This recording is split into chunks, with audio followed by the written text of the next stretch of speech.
vamos a intentar encuadrar históricamente el modernismo. Hemos visto en la encíclica Pascendi de San Pío X que el Papa nos habla, ya casi al final de la encíclica, de las causas del modernismo, pero no hace un análisis de la situación ni del origen histórico, sino que se refiere a unas causas intelectuales, que sería sobre todo la perversión de la inteligencia, y unas causas morales, sobre todo la curiosidad y el orgullo.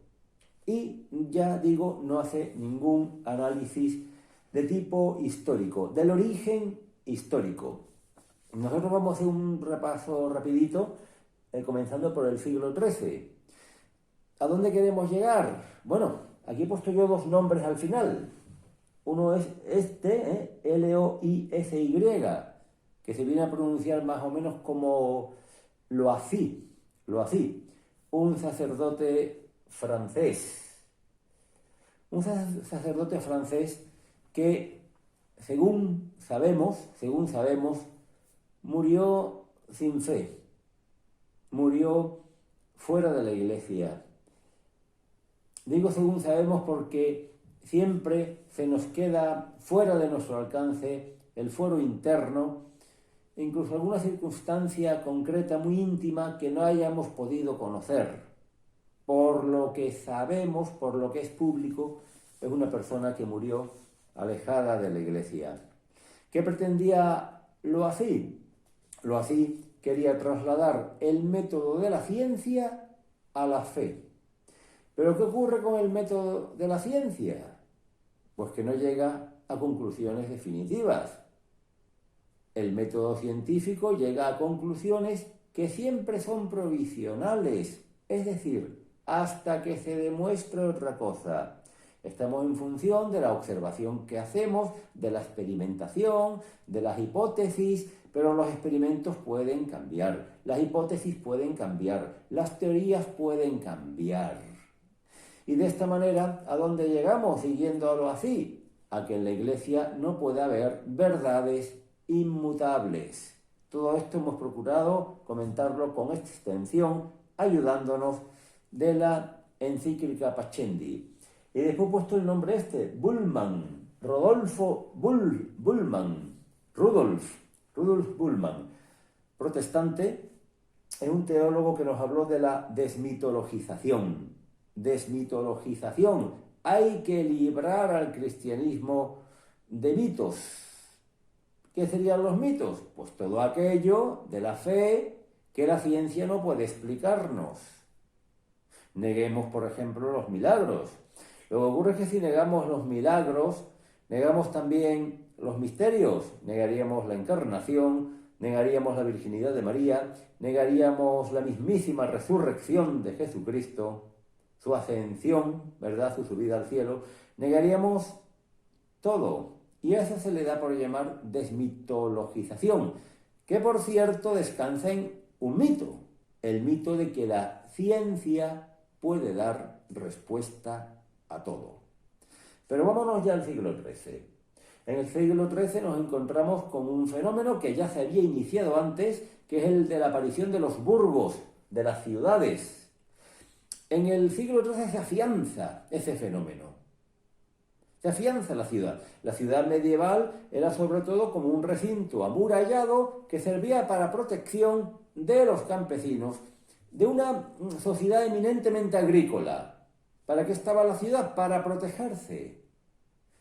Venían invasores, por ejemplo, invasores germanos, musulmanes, vikingos, magiares, ¡boom!, a refugiarse. Ya en el siglo XIII la ciudad empieza a tomar otro papel. La ciudad es el centro de dos realidades importantes, la universidad y el comercio. La universidad, ¿qué supone? Nosotros estamos acostumbrados a escuchar hablar de la universidad, nos parece que es como el centro de estudios superiores, ¿no? Primero vendría educación infantil, primaria, secundaria, bachillerato, estaría en lo más alto de la universidad. Pero la universidad nace en realidad como un universo dentro de otro universo. Exalta el poder de la intelectualidad, Y no es que antes no hubiese intelectualidad, por supuesto que la ha habido. Siempre, siempre ha existido en el hombre la intelectualidad, el pensamiento racional. Lo que ocurre es que la universidad se presenta como una especie de clase. Es el conjunto de los maestros y estudiantes que suponen lo que he dicho, un universo dentro de otro universo. Nos representa el poder de la razón. Pero junto al poder de la razón tenemos el poder del dinero, el comercio. ¿Qué tiene que ver con la ciudad? Pues que la ciudad crece donde hay intereses, intercambio de intereses, cruce de caminos, puertos. Los puertos también son como un cruce de caminos. Los puertos son como cabeceras donde parten los barcos o llegan los barcos. Es como si se cruzaran caminos de agua, sea en el mar o sea en el río, puerto marítimo o puerto fluvial. Pero siempre hace referencia al intercambio. Entonces empieza a aparecer este poder también, el poder del dinero, del intercambio. Ya no se trata simplemente del poder económico que supone que un noble tenga muchas tierras y mucha gente trabajando para él, sino que hay un intercambio económico de bienes. Estos dos poderes surgen teniendo otros poderes ya establecidos, que eran el poder de la Iglesia y el poder de la nobleza. Y con la nobleza las armas, porque el poder de las armas lo tenía fundamentalmente la nobleza. Y no hay al principio un enfrentamiento abierto, pero lo cierto es que cuando un poder ejerce su influencia en un campo determinado y surgen otros poderes, siempre hay una adversidad. Al principio no es perceptible, al principio eso no se nota, pero ciertamente emergen poderes nuevos, que serían, he dicho, el poder de la razón y el poder del dinero, frente al poder de la Iglesia y el poder de la nobleza. Pasamos al siglo XIV. En el siglo XIV tenemos dos acontecimientos importantes, que son la peste y el cisma, que se da en 1378. Perdonad, pero quería comentar algo acerca de la universidad. La universidad, he dicho que aunque representa el poder de la razón y se enfrenta a los poderes anteriores, no se observa ese poder de forma abierta y clara. No hay una gran colisión. Y es debido en gran parte a la presencia de la Iglesia en las universidades, sobre todo de las órdenes mendicantes, los dominicos, los franciscanos, que hacen su presencia. Van a las universidades y allí dan clases. Y muchas universidades incluso están fundadas por la Iglesia, como la de París, que dependía de su obispo. Pero hay una universidad que es un poco especial, la Universidad de Bolonia.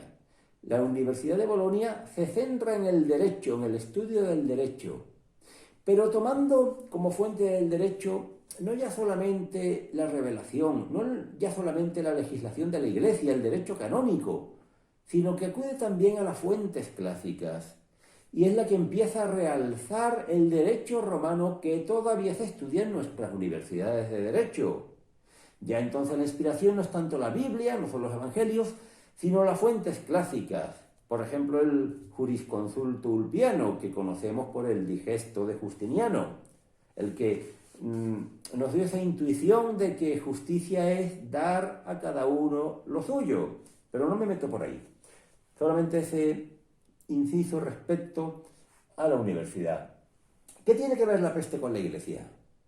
La peste se supone que llegó a Europa proveniente de Asia a través del comercio precisamente. Los comerciantes parece ser que trajeron la peste de Asia. La peste empezó a extenderse, tuvo 3 rachas más fuertes.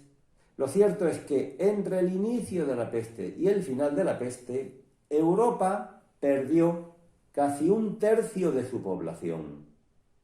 Y eso origina un pánico no solamente entre el pueblo, entre el vulgo, sino también en las órdenes religiosas, que se quedan sus monasterios vacíos, que por falta de miembros pueden llegar a desaparecer las mismas órdenes.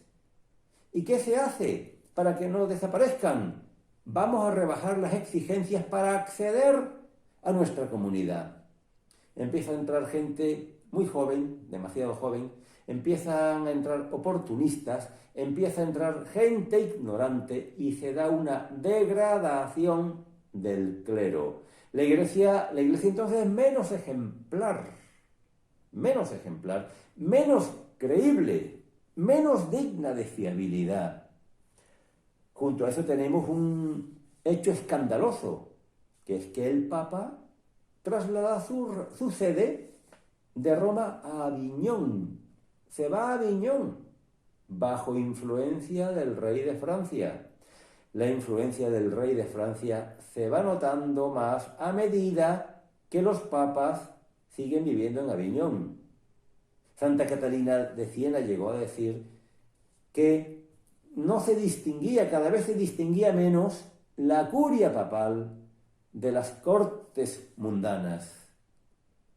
Y encima, en 1378, tenemos el cisma que supuso tener un papa en Aviñón y otro papa en Roma.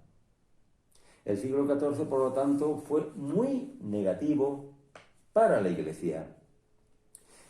El comercio sigue creciendo. El poder de la razón, digamos, la universidad sigue creciendo.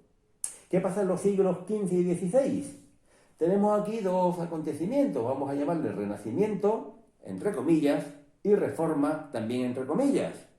Ni hubo un verdadero Renacimiento, ni hubo una verdadera Reforma. El Renacimiento, ¿qué relación tiene con el comercio? Resulta que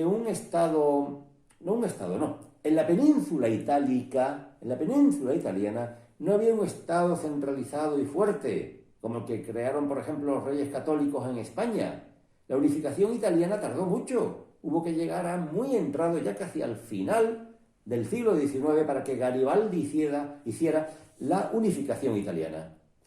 No era, por lo tanto, un Estado fuerte, único, todo muy disperso, el poder muy disperso. Y ahí tenían, por lo tanto, mucha relevancia las familias que se habían enriquecido con el comercio. Las familias que a partir del siglo XIII habían aprendido cómo hacer las cosas, cómo buscar contactos, cómo encontrar clientes, cuáles eran los intereses que había en la sociedad para saber qué venderles. Eran expertos en el comercio y en enriquecerse. Y no querían otro poder por encima de ellos. El poder político en Italia no era muy fuerte, salvo el del papado. Y no querían ese poder por encima, no querían someterse al poder de la Iglesia.